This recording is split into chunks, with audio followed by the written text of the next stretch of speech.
Assalamualaikum warahmatullahi wabarakatuh. Alhamdulillahi rabbil alamin. Wal aqibatu lil muttaqin. Wala udwana illa 'alal zalimin. Asyhadu an la ilaha illallah wahdahu la syarika lah. وأشهد أن محمدًا عبده ورسوله. ربنا عليك توكلنا وإليك أنبنا وإليك المصير. بسم الله الذي لا يضر مع اسمه شيء في الأرض ولا في السماء وهو السميع العليم. بسم الله الذي لا يضر مع اسمه شيء في الأرض ولا في السماء وهو السميع العليم. بسم الله الذي لا يضر مع اسمه شيء في الأرض ولا في السماء وهو السميع العليم. اللهم إنا نعوذ بك من البرص والجنون والجذام ومن سيء الأسقام. اللهم ادفعنا من البلاء والوباء والأمراض والبلايا والمصائب ما ظهر منها وما بطن. اللهم ارزقنا الخير والأمن والسعادة والسلامة والعافية والبركة والتوفيق والمغفرة إنك على كل شيء قدير. حسبنا الله ونعم الوكيل. ولا حول ولا قوة إلا بالله العلي العظيم. اللهم رب اشرح لي صدري ويسر لي أمري واحلل عقدة من لساني يفقه قولي يا رب العالمين. أما بعد. أعوذ بالله من الشيطان الرجيم. بسم الله الرحمن الرحيم. فسبح بحمد ربك واستغفره إنه كان توابا.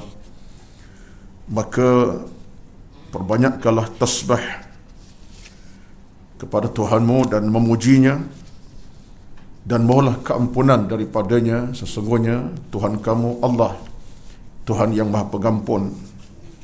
Surah An-Nasr. Berbahagia dan hormati pengerusi dan seluruh dan kuasa pengajian Kuliah Duha Muslimat Masjid Al-Falah Haji 9 Subang Jaya, dan yang dihormati dikasihi seluruh kehadiran pada pagi ini, para jamaah duha di kalangan muslimin yang bersama, para muslimat yang semuanya inilah pengajian mereka setiap hari.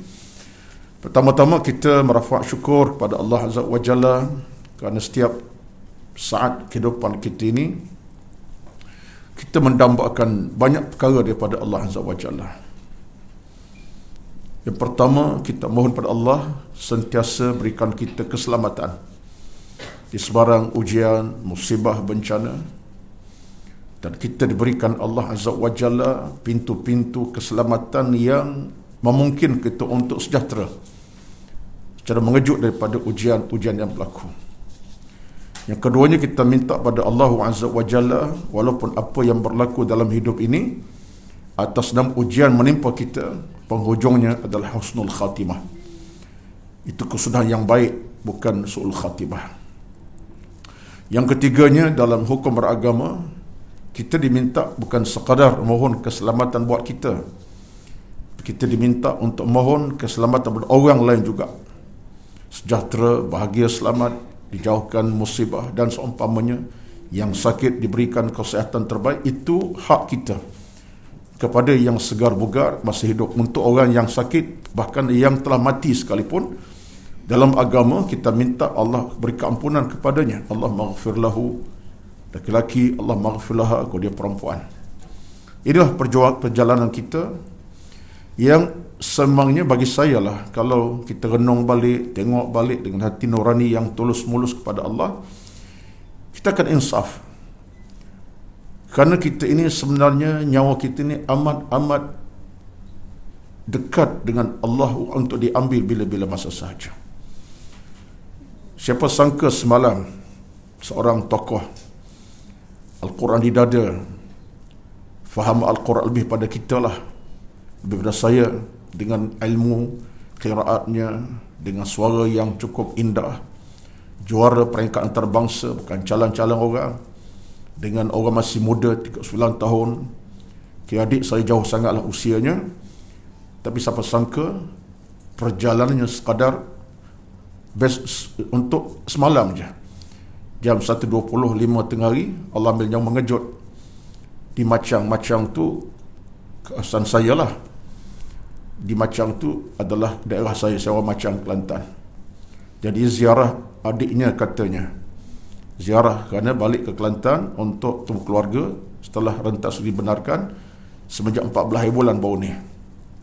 Mana hari yang kelima di Kelantan, Allah ambil nyawanya, mengejut, meninggalkan isteri dan 5 anak yang masih kecil. Jadi tuan-tuan, benda-benda macam ni, bila kita dengar berita macam ni, ini menandakan Allah terlalu maha kaya, hebat, dan Allah maha agung dalam semua urusan kehidupan manusia. Apakah cerita-cerita begini tidak menginsafkan kita? Tidak jadikan kita insaf terhadap masa dan tempoh hidup ini terlalu singkat sebenarnya. Saya menangis semalam. Saya tak rapat sangat dengan almarhum, tapi pernah bertemu. Dan bila bertemu tu, kencang sembangnya. Sehingga dia sebut kat saya, Cik Wali, Tuan Guru, menghormati saya. Saya kata, Tuan Guru mungkin daripada satu sudut lah, tapi entah ni alim dalam Quran, dalam dada entah Quran, mana-mana ayat Al-Quran, faham kira macam-macam. Saya akur. Dan sehingga pertemuan terakhir sekitar dalam belum PKP yang ketiga, masa itu kami berselisih di Masjid An-Nur Glamir, tak silap saya, dalam 7 bulan yang lepas, dalam sekitar bulan 3 yang lepas selisih, tapi sembanglah dekat 10 minit jugalah. Jadi apa yang saya nak sebut ialah, bila kita dengar khabar-khabar begini, bahawa hidup kita ni tak lama sebenarnya. Kita ada masa nak bermain-main, nak ambil sekadar situasi hidup ni sekadar untuk kita anggap peluang kita nak berseronok. Tak ada masa sebenarnya. Bukan tak boleh kita nak hidup dengan suasana seronok. Bukan makna Islam larang kita keluarga. Bukan. Nak cakap silakan. Tetapi orang beriman, dia ada jalan hidupnya yang sebenarnya. Dalam dia mencari keseronokan hidup bersama keluarga, ilmu di hadapan, iman di hadapan. Mandu dia. Dalam dia cari harta siang malam, pagi petang keluar bekerja, silakan. Tetapi dalam hidup dia cari harta, ilmu, iman di depan, memandu dia. Bukan nafsu pandu. Inilah kita. Jadi apa yang saya sebut ini bukanlah saya nak mengungkitkan benda-benda yang sedih, tetapi sebenarnya itulah peringatan daripada Allah kepada kita. Wa ma tadri nafsun bi ayyi ardin tamut. Luqman ayat 34, ayat terakhir. Kamu tak tahu di mana kamu akan mati. Wa ma tadri nafsun madza taksibu ghadan. Kamu tak akan tahu apakah kamu akan buat besok, kamu lakukan besok hari. Kamu tak tahu. Setakat sekarang tahulah. Kamu ke masjid dengar ceramah, tapi besok kamu tak tahu, kata Allah Azza wa Jalla. Itulah kenyataan bila Kak Salwa sebut tentang ujian menimpa para asatizah kita, bahkan sampai luar negara, Turki, Kamalur. Jadi ini semua tuan-tuan memberikan kita titik-titik keinsafan. Maka berbahagialah orang-orang yang mencari sentiasa titik kebahagiaan. Beruntung dengan ilmunya, dengan amalnya, dengan keinsafan, air matanya tumpah. Beruntung sangat-sangat. Tetapi yang lebih merugi dalam hidup, bila ada kalangan kita yang masih lalai, masih lupa, masih leka, masih dalam keadaan tak fikir pun tentang soal mati dan alam kematian. Ini orang paling rugi sama sekali. Paling rugi sekali tuan-tuan. Suatu Nabi ditanya oleh sahabat, siapa yang paling terbaik di kalangan manusia? Kata jawab Nabi, asyadduhum dzikra lil mauti. Orang yang paling terbaik antara kamu, kata Nabi, siapa? Asyadduhum dzikra lil maut. Orang yang paling ingat tentang kematian. Nabi letak di situ taraf kita. Paling terbaik, siapa yang paling ingatkan kematian. Bukan makna kita nak mati sampai tak buat kerja, duduk berzikir saja. Tapi dalam hidupnya, dia tak lupa kematian akan jenguk bila-bila masa. Jadi harapannya apa? Dia bekerja dalam redha Allah. Dia mengaji dalam redha. Itulah watak kita. Jadi mudah-mudahan, saya ambil masa minta maaf lah, saya jenis macam tu, ya, tak direct terus, kita mukadimah supaya nampak motivasi itu melekat, ya, terutama terus ada sekarang ni. Saya setuju dengan Kak Salwa tadi, SOP patuhi. Kita jangan ambil sikap mudah-mudah, dah rentas lagi dah boleh, dah ini dah boleh, ke mana-mana boleh. Betul, itu faktor suasana yang memaksa kita menghakikat macam tu. Faktor ekonomi, sosial masyarakat, kerajaan pun nak kepada benda-benda bersifat ekonomi. Tapi hakikatnya penyakit masih berlaku dan masih ada di mana-mana dan boleh menjangkiti siapa saja kalau tak cermat dan tak berhati-hati. Hari ini dalam berita pagi tadi, Kak Salwa, New Zealand meningkat balik. Berita jam 7 saya baca dia pada Al Jazeera bahasa Arabnya. New Zealand meningkat COVID-19 dan menakutkan kerajaannya sedang berbincang apa tindakan yang rasional. Maknanya Allah Maha Kaya lah. Allah semacam nak uji kita ni dengan ujian yang tak ada sempadannya. Allah semacam nak uji dunia ni dengan ujian yang tak ada sempadannya.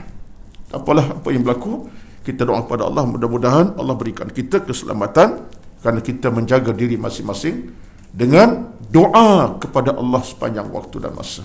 Ini kekuatan kita. Saya sebut sentiasa, doalah segala-galanya. Sebab Allah boleh tolak bala, Allah boleh kirimkan bala. Allah boleh kirimkan bencana, Allah boleh tolak bencana by cash. Sebab Allah Maha Kuasa penuh. Allah sebab sifatnya berkuasa penuh. Yudabbirul amra, dialah mengurus segala urusan dunia, bukit, bukau, gunung, ganang, hatta manusia dan alam cakrawala yang lain. Pada Allah berserah, Allah kita bermohon, dan mari sama-sama teruskan pengajian kita pada pagi ini.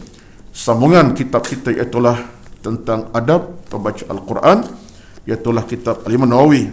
Dalam bicara kita pada pagi ini tentang galakan memulakan baca Al-Quran dengan mohon perlindungan. Hadis terakhir dalam kitab muka 63 saya tinggal sajalah.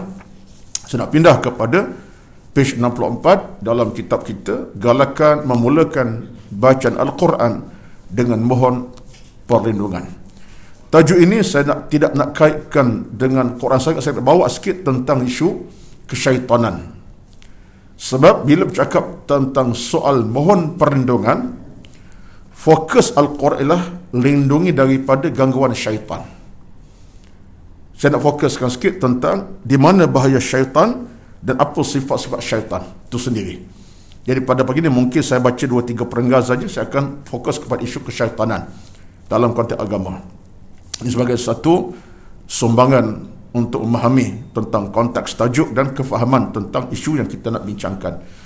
Baik, bacaannya, galakan memulakan bacaan Al-Quran dengan memohon perlindungan.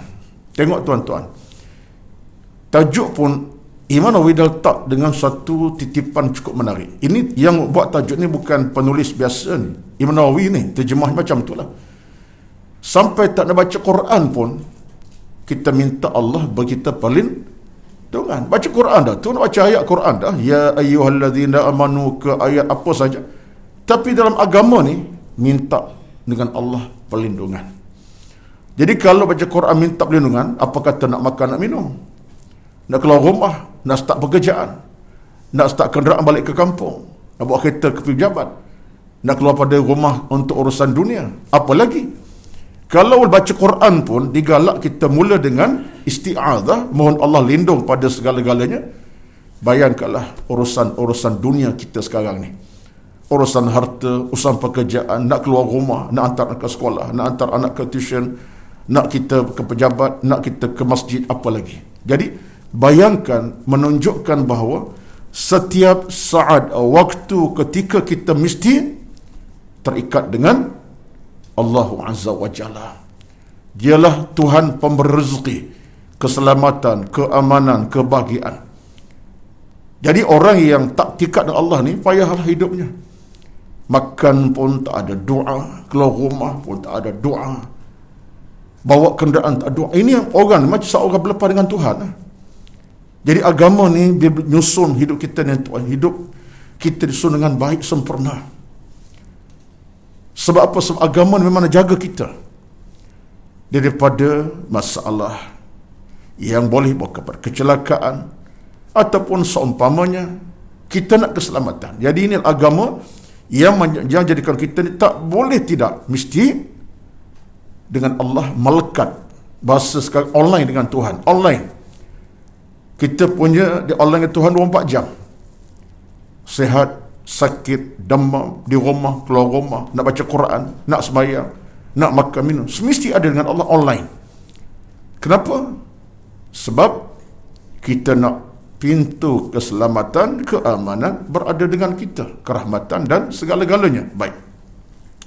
Tajuk ni bagi saya satu tajuk yang begitu motivasi lah. Kalau nak baca Quran pun diminta kepada Allah perlindungan, apalagi kerja kita, kerja yang di luar daripada bacaan Quran. Itu kenyataannya. Apa kata Imam Nawawi?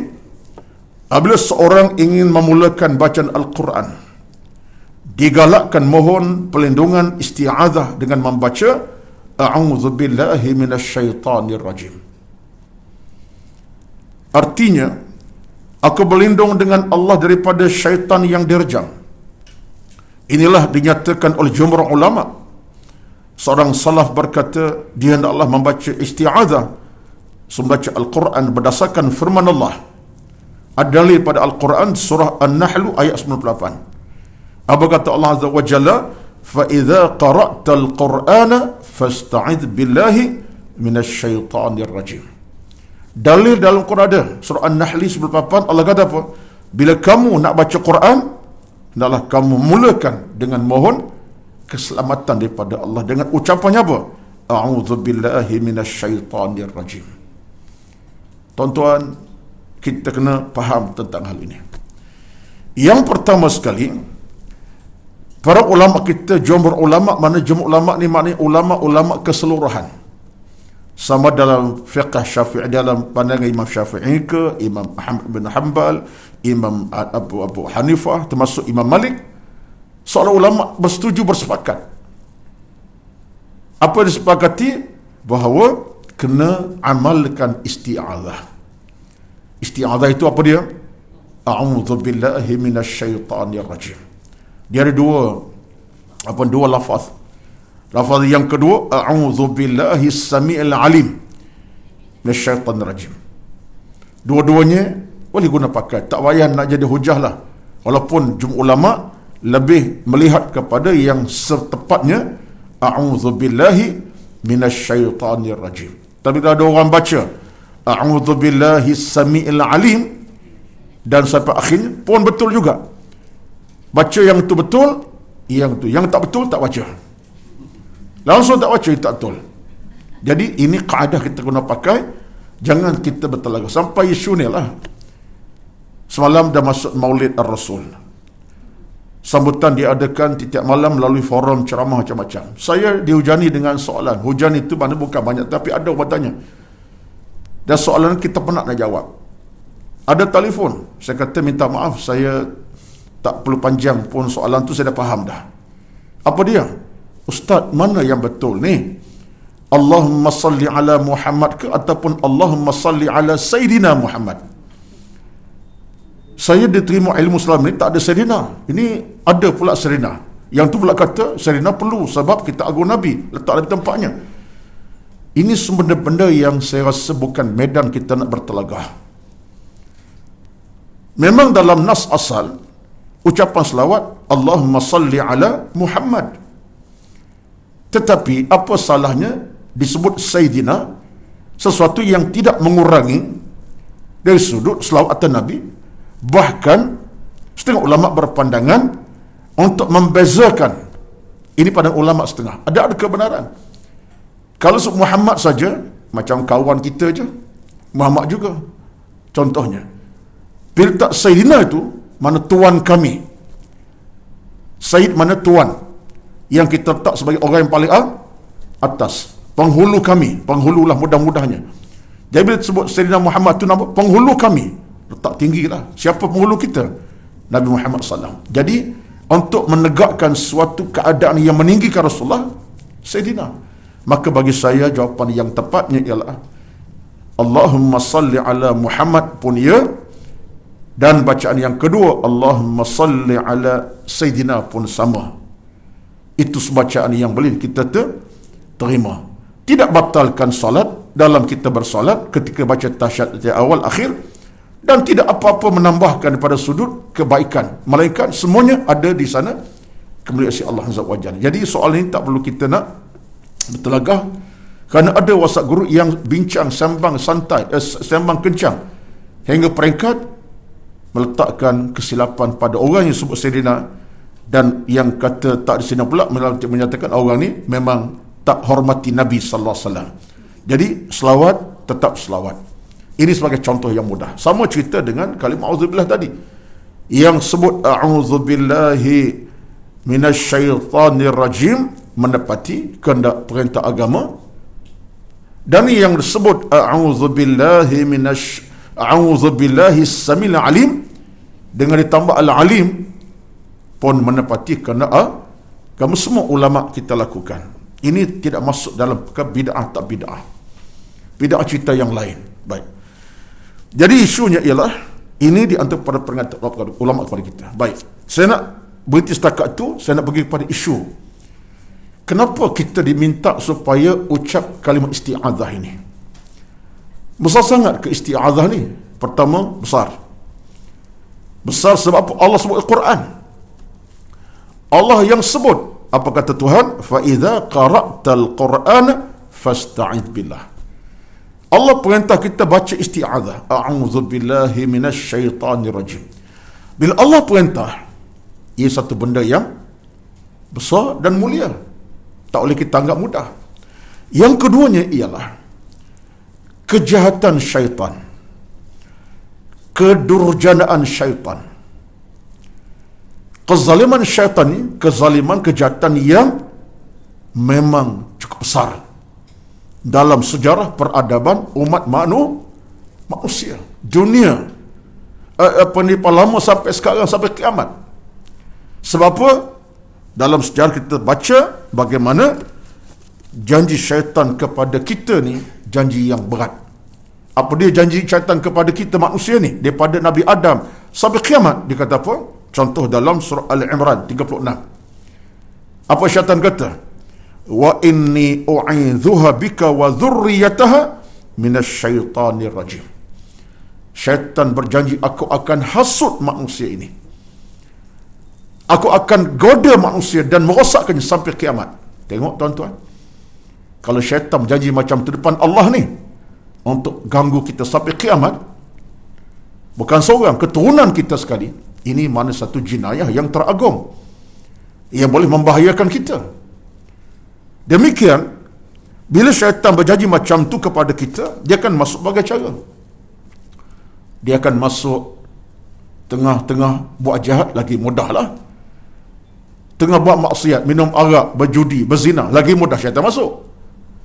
Ni tengah buat baik pun, syaitan boleh masuk. Nak derma dah ni, nampak tabur jalan, keluar duit RM2, RM10. Bagus dah derma tu. Sebab apa? Nak membantu pihak jawatan kuasa masjid minta derma contohnya. Tengah derma tu boleh keluar satu ingatan pada kita, tunjuk orang sebelah. Aku keluar RM10, yang dia RM11 je. Tiba-tiba syaitan boleh ganggu tengah derma tu. Niat kita dah berubah, nak tunjuk lebih pada orang. Buka RM10 tu, lama slow motion masuk dalam tabung supaya orang sebelah nampak. Apalagi kalau minta sampai RM400-500, hati dah berubah dah. Syaitan masuk jam tu juga. Jarumnya masuk jam ketika nak jombang itu. Niat kita kata apa? Aku nak tunjuk orang sebelah, aku banyak pada dia. Habis. Tengah buat kebajikan tu, tengah nak derma tu, datang riak secara tiba-tiba. Berlaku dah? Berlaku. Yang anggota ada pengalaman lah tu. Ya. Contohlah. Berlaku. InsyaAllah lah tak kepada kita lah kan. Tapi benda macam tu, tengah buat benda baik, syaitan boleh masuk tiba-tiba. Subhanallahil azim. Memang jahat sungguh makhluk syaitan ni. Sebab itulah maka kejahatan ni, kejahatan yang tidak boleh dipandang mudah. Bahkan dalam Al-Quran surah Al-An'am 112, Allah sebut tentang apa kata dia kepada Allah Azza wa Jalla.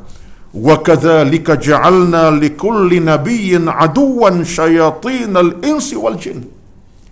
Allah sebut, dan kami memang jadikan tiap nabi dan semua kata syaitan sebagai makhluk yang paling jahat sekali. Allah sebut, hati-hati. Bukan takat kamu yang diuji, nabi-nabi pun diuji. Cuma beza nabi bukan mudah nak masuk lah, syaitannya gagal. Tapi kita ni mudah sangat lah. Tengah buat maksiat lagi cepat, nak buat baik pun syaitan boleh masuk dalam hati kita.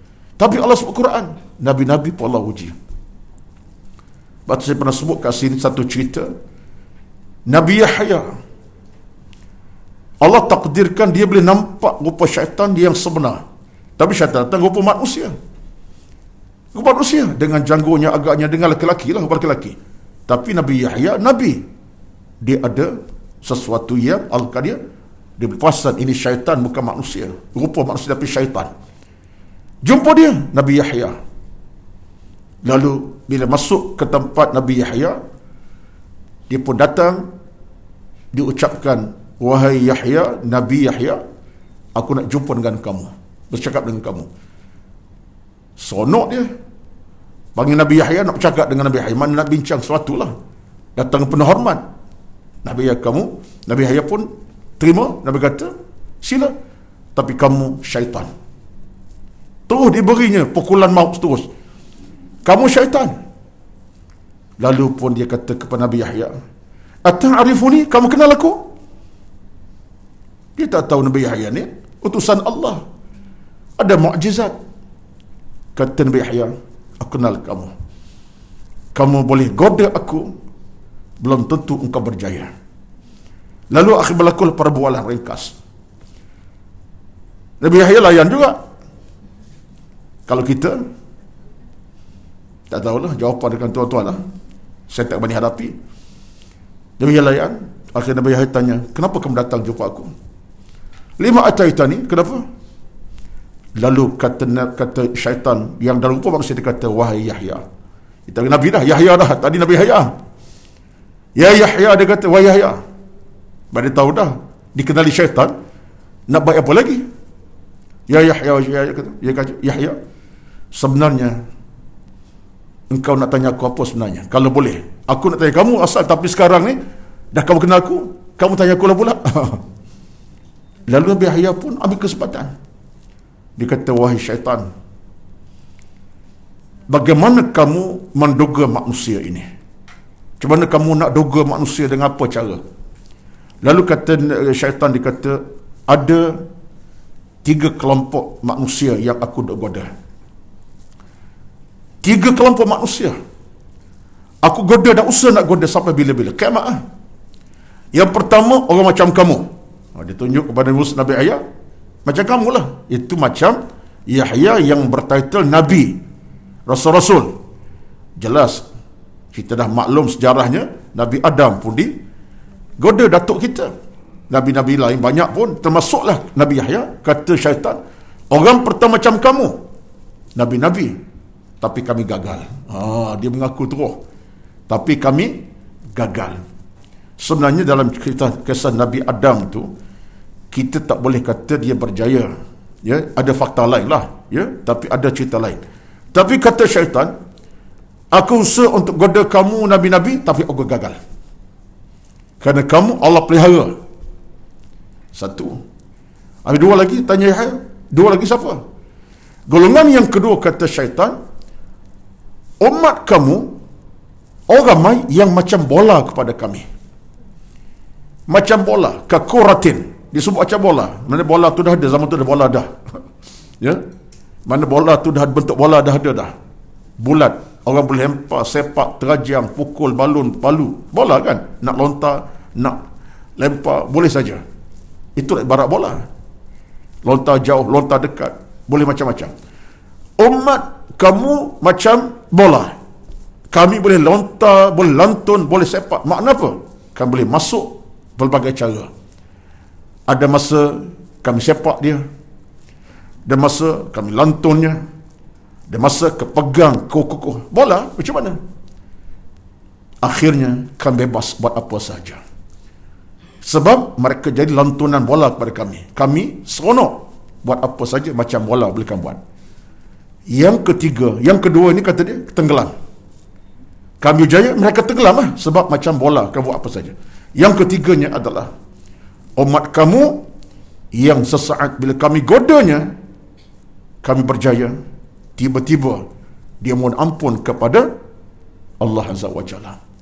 Kami goda mereka, kami berjaya, tiba-tiba orang ni dia ingat pada Allah, dia menangis, dia berdoa, dia meratap, dia bertaubat. Satu ketika berjaya, satu hari dia pula berjaya. Sebab apa? Dia meratap pada Allah, dia menangis atas dosa.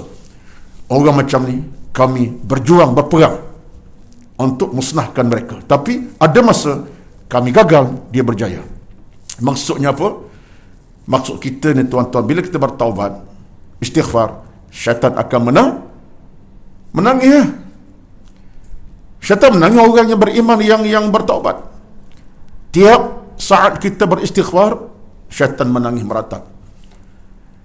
Saat kita menangis kepada Allah dengan berdoa bertaubat, syaitan akan menangis. Sebab apa?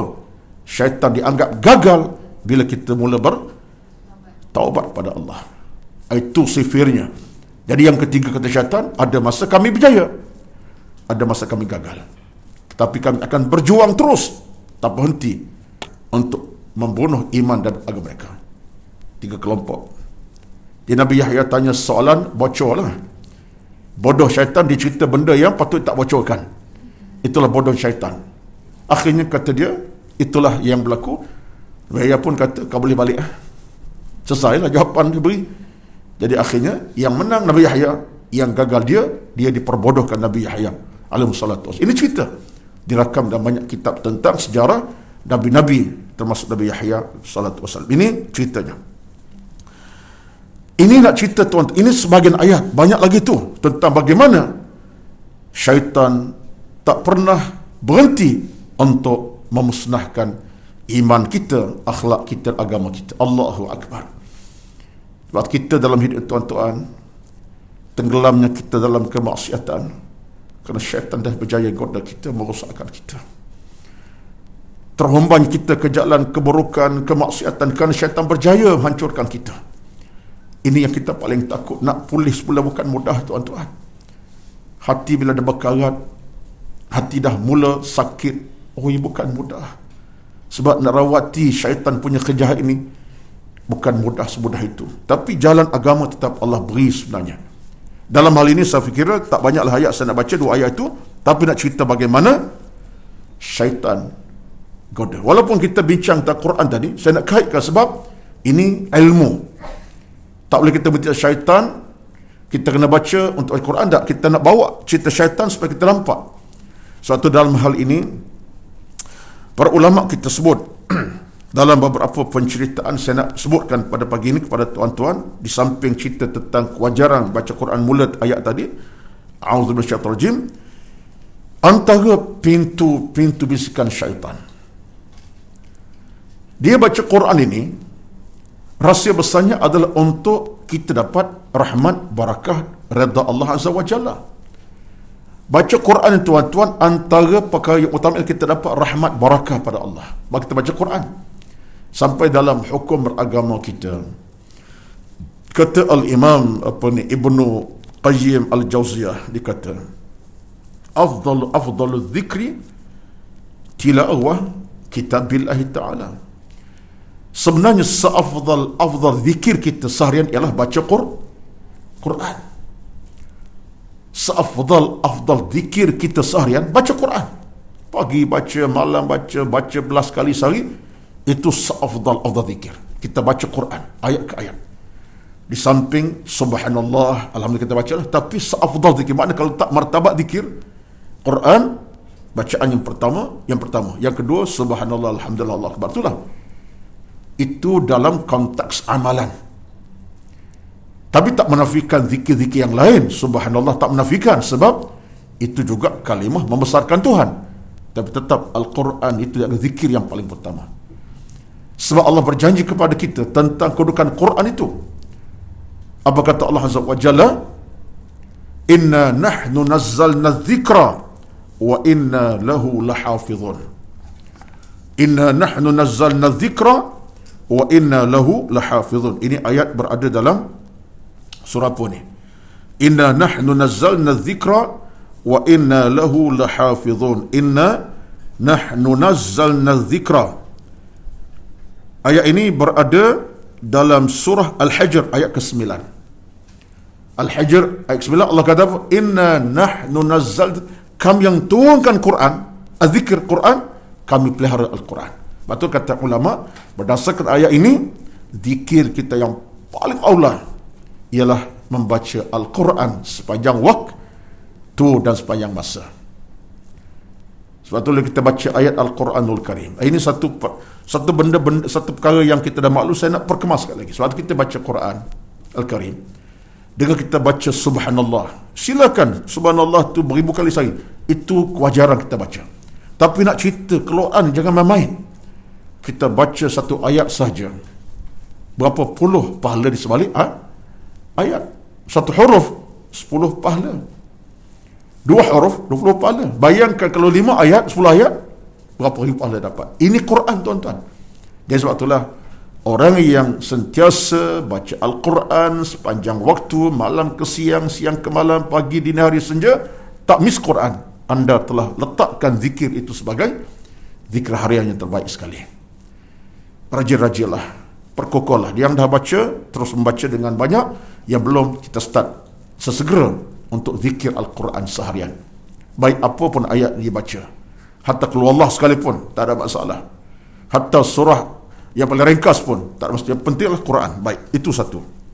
Yang keduanya, menunjuk kepada kita betapa Al-Quranul Karim ini sebagai sesuatu yang bersifat menahan daripada kejahatan syaitan.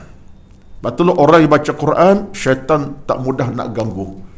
Kerana syaitan tak boleh terima mendengar Al-Quran dikumandangkan. Quran syaitan tak dengar untuk dikumandangkan. Sebab syaitan akan terasa kepanasannya. Dia dah panas dah. Makin panas, makin menakutkan dia. Sebab api membara perkara itu menyebabkan dia rasa makin tak selesa. Walaupun dia pada api, tapi dia anggap Quran itu manaskan badannya. Suatu ini para ulama punya pandangan. Baik. Yang saya sebut tuan-tuan sekarang ialah bagaimana syaitan boleh masuk ke dalam hati-hati kita, melumpuhkan jiwa, melumpuhkan iman, melumpuhkan agama, melumpuhkan takwa kita, membinasakan hidup kita. Antara pintu syaitan yang kita tengok ialah dalam 3-4 contoh lah, sebagai contoh. Yang berbaki banyak lagi, saya ambil contoh. Yang pertama, pintu bisikan syaitan akan masuk melalui semua perbuatan jahat.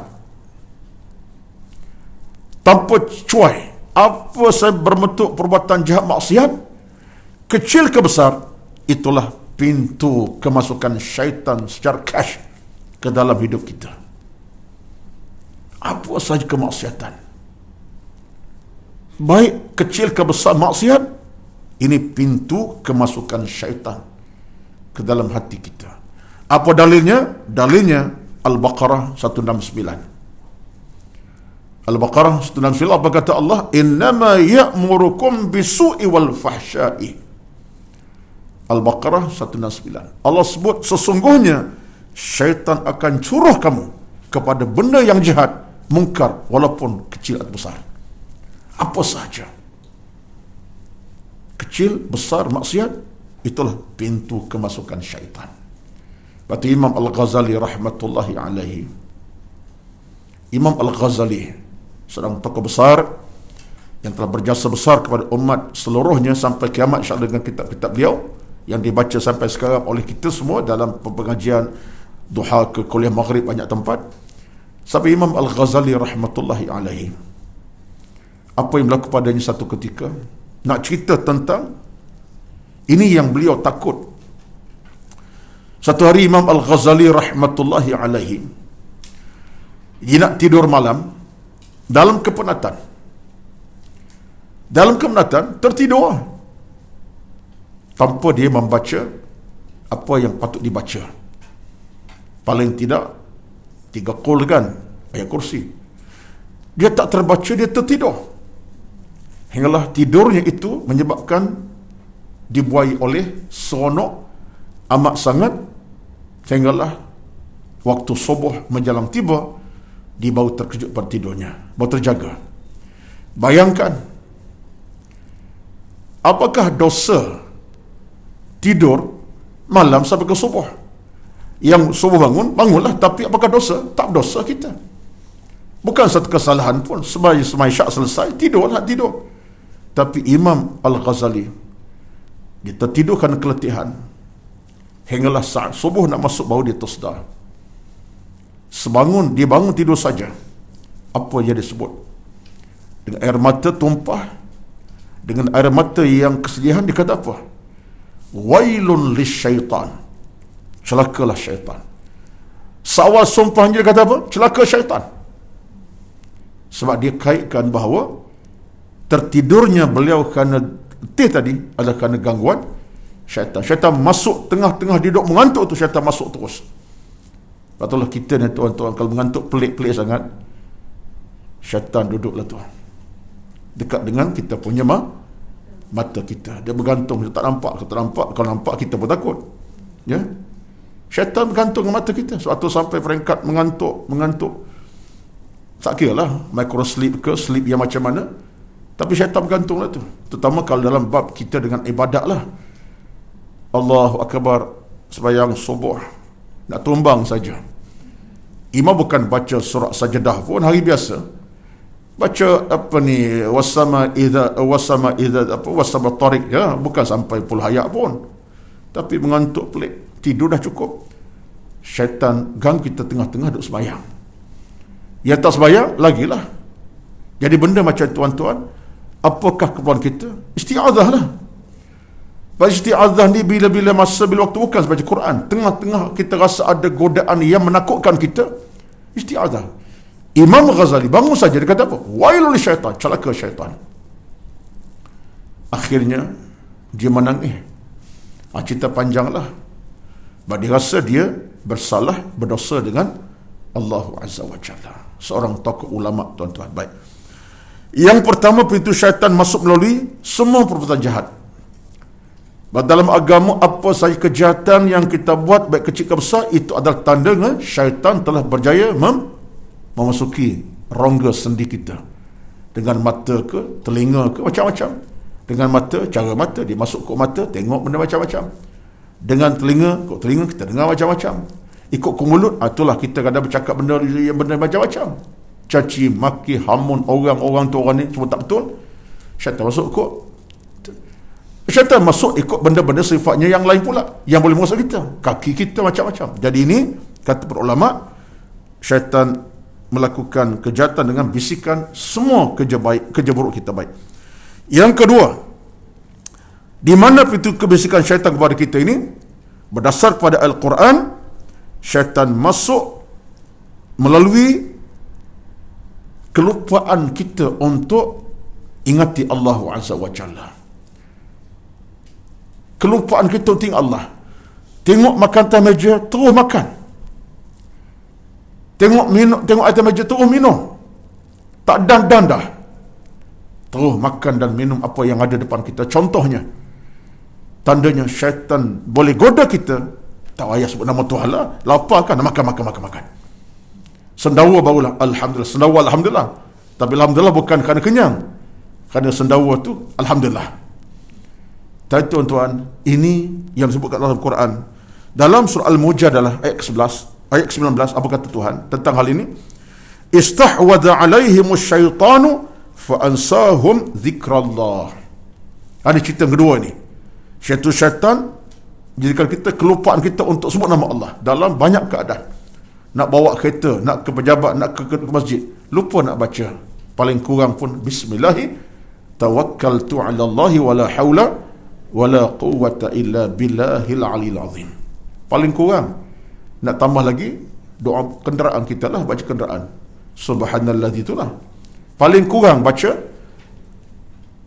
Bismillahi tawakkaltu 'ala Allahi la haula wala quwwata illa bil azim. Itu hadis Nabi sebut tu daripada Imam Tirmizi. Dibaca supaya selamat. Kata Allah Azza wa Jalla dalam surah Al-Mujadalah ke-19, istahwadha 'alaihimus syaitanu fa ansahum dzikrallah. Syaitan menguasai diri kamu, dia melupakan kamu untuk ingat pada Allah. Istahwadha ni menguasai diri kamu. Syaitan menguasai diri kamu, dan kata Tuhan, fa ansahum, dia telah melalaikan kamu untuk ingat kepada aku. Oh, seronok nak makan sampai tak sebut bismillah pun. Oh, sedap. Oh. Saya tadi ada keluarga hantar satu video, sebenarnya ni sebab biasalah ya. Saya duk tengok tadi datang tadi.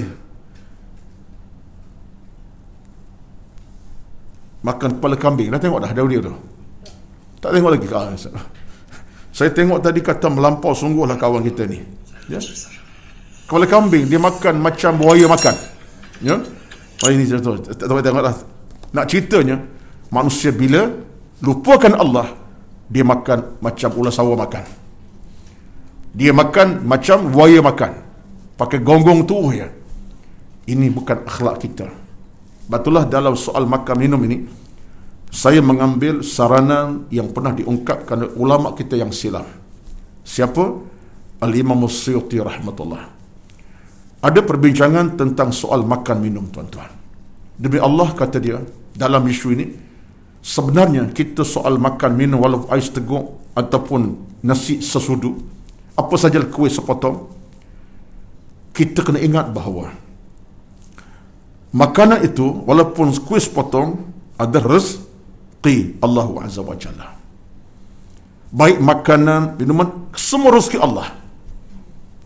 Yang kedua, setiap makanan, minuman yang kita makan itu sama ada menjadi kekuatan untuk beribadat ataupun kekuatan nafsu syahwat.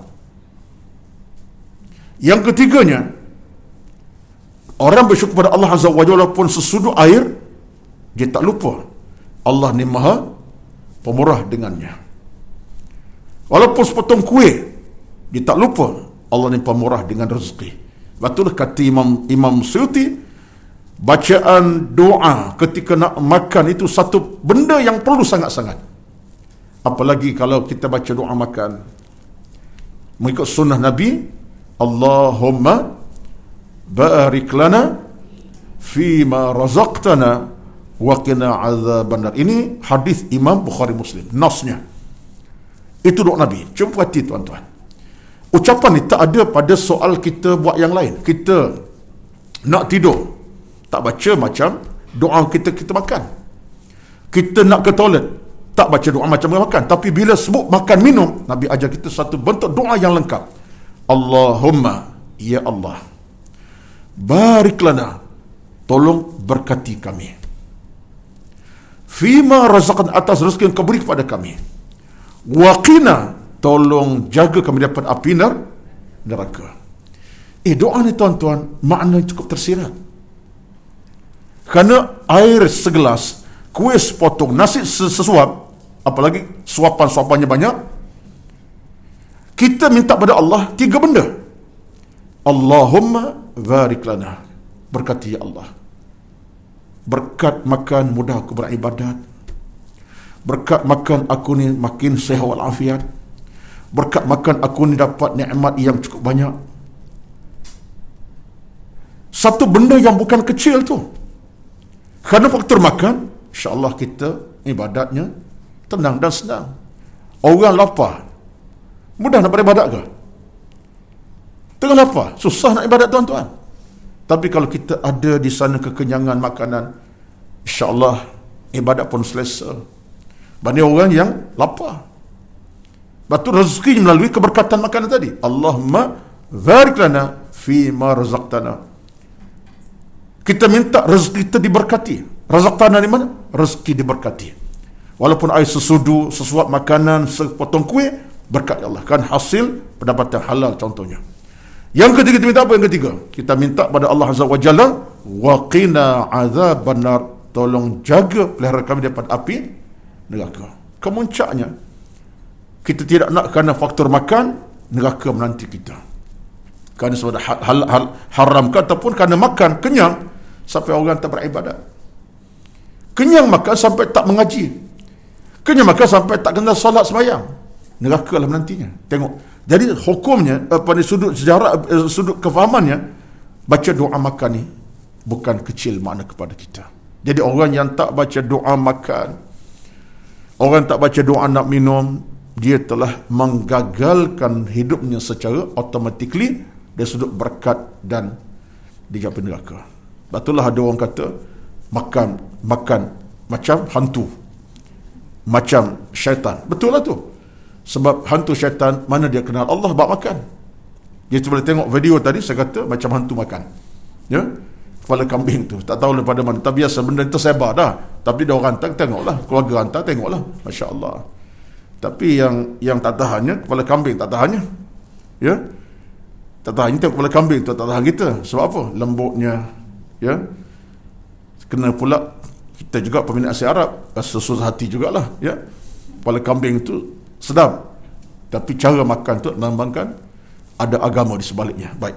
Jadi yang keduanya ialah syaitan lupa kita dapat ingat pada Allah dalam bentuk-bentuk tertentu. Kemudian yang ketiganya ialah syaitan boleh masuk dengan cara mana kepada kita ni? Pujuk rayunya. Buatlah, tak buat rugi ni.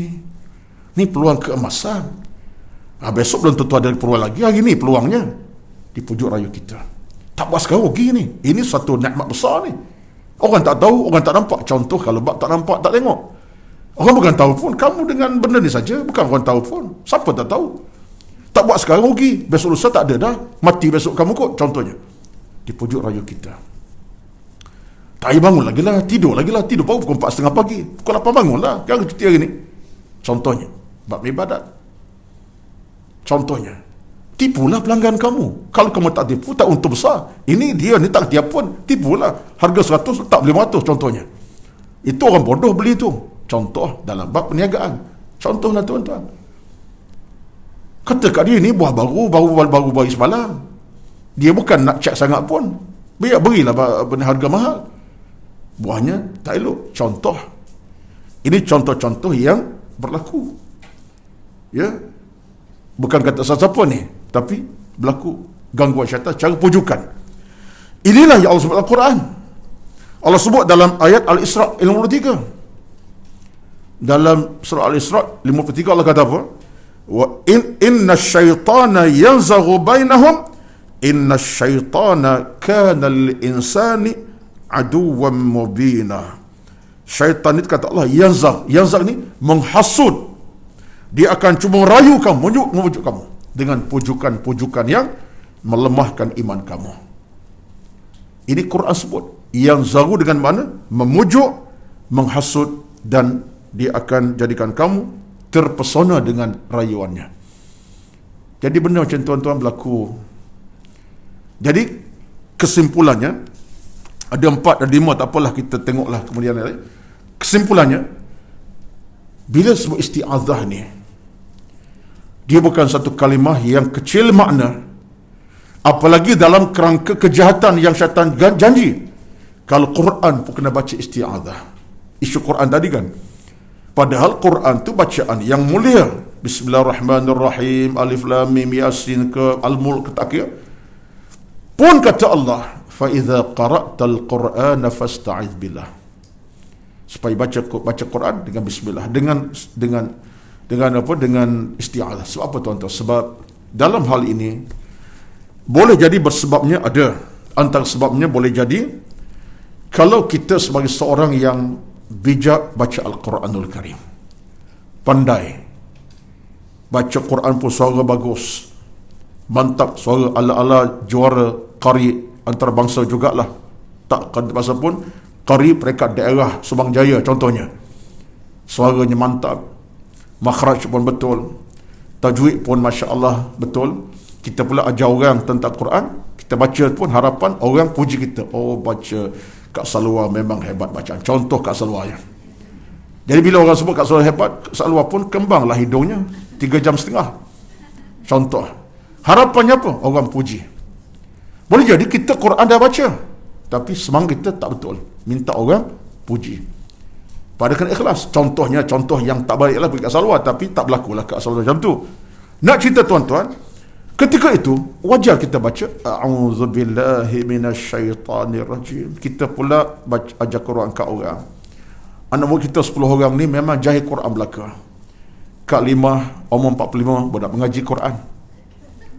Kak Minah umur 60 baru nak hadap Quran. Kak Tijah pula 78 baru nak baca Quran. Contoh ni. Ini Kak Limah dia bukan Subrajaya, dia duduk seberang Jaya. Ya. Dan dia belah mana? Marah Subrajaya pula kat saya. Boleh jadi orang-orang ni tak reti Quran pun, tapi yang mengajar Quran dia dalam usia baru 30-an, 40-an, qari daerah pula. Menyebabkan boleh jadi ketika itu dia ajar Quran dipelekehkan orang lain. Apalah Kak Timah umur 60 pun nak baca Quran. Lewat sangat Kak Timah. Gigi pun dah gugur dah tu. Contohnya. Ketika itu dia angkuh dah. Syaitan dah masuk. Kamu hebat. Tengok kakak-kakak kamu tu jahil belaka. Menyebabkan kita mungkin terasa tegah. Bila Kak Limah baca salah, itulah Kak Limah. Kenapa tak mengaji awal-awal? Membangang sungguh contohnya. Itu pasal nak berbalah. Tapi jiwa kita dah keruh pada masa itu. Syaitan masuk. Contohnya banyak lagi tuan-tuan. Seorang yang bertaranum, tengah taranum itu, aku taranum sikah bayati ni, orang tak buat macam aku. Sebab orang dengar, bukan 100 orang, 1000 dengar ni, live lah ni contohnya. Dia datang tak? Ini yang payah ni. Jadi bila Allah sebut nak baca Quran, minta Allah jauhkan syaitan. Sebab apa? Supaya keikhlasan itu muncul. Apalagi baca Quran. Ada hadis yang disebutkan. Hadis tentang seariak di padang mahsyar. Ada 4 manusia, salah satunya ialah bila Allah tanya, kenapa kamu dulu, apa kebaikan kamu? Dia kata, saya ni Tuhan qari, saya ni jenis suka baca Quran dan menyampai Quran. Allah kata apa? Hadis ni, kazabt, bohong kamu. Kamu dulu baca Quran supaya orang puji sanjung kamu. Sekarang neraka kamu. Ada hadis. Jadi apa yang saya sebut tuan-tuan, isti'adzah ni harganya mahal sangat. Nak buat yang baik pun isti'adzah, apalagi benda-benda yang sifatnya kejahatan syaitan. Jadi kesimpulannya, itu dia lah untuk hari ini. Bersambung next program. Jangan ke mana-mana, bertemu kembali akan datang insya-Allah. Sebab saya hari ini memang minta maaf, saya baca hanya 3 paragraf, tapi saya nak kena sebut. Sebab ini cerita syaitan yang tak pernah selesai perbincangan ilmunya. Banyak lagi lah hal-hal yang berkaitan dengan syaitan, kejahatannya dan keburukannya yang digambarkan Al-Quranul Karim. Kerana syaitan ini sampai satu masa dia minta pada Allah SWT, berilah umurnya panjang. Betul, antara makhluk yang umurnya panjang syaitan. Sampai dia minta pada Allah dalam surah Al-Hijr, tadi Al-Hijr yang ke-9 kan? Ini Hijr ayat ke-37. Ayat Al-Hijr 37 Allah kata apa? Qala fa innaka minal munzarina ila yaumil waqtil ma'lum. Dia minta, wahai Tuhan, panjanglah umur aku sikit sampai kiamat. Aku nak hidup lama, nak goda manusia sampai kiamat. Lalu Allah kata, kamu diberi keizinan. Allah kata apa? Qala fa innaka minal munzarin, kamu ni sampai bila-bila kamu boleh hidup. Jadi jangan kata Allah tidak adil, Allah silap, Allah bagi dosa. Allah nak uji kita lah tuan-tuan. Jadi ada cerita yang lain, berbaki kita sambung insya-Allah akan datang dengan perbincangan yang masih lagi belum selesai. Galakan baca Quran dengan memohon perlindungan kepada Allah Azza wa Jalla. Mudah-mudahan Allah sentiasa memberikan kita restu keimanan, kebaikan yang berterusan, pahala berpanjangan, dan utama juga ialah kesihatan yang terbaik, tak diganggu oleh wabak musibah, untuk tujuan ibadat kita dipermudahkan Allah Azza wa Jalla. Kepada yang tak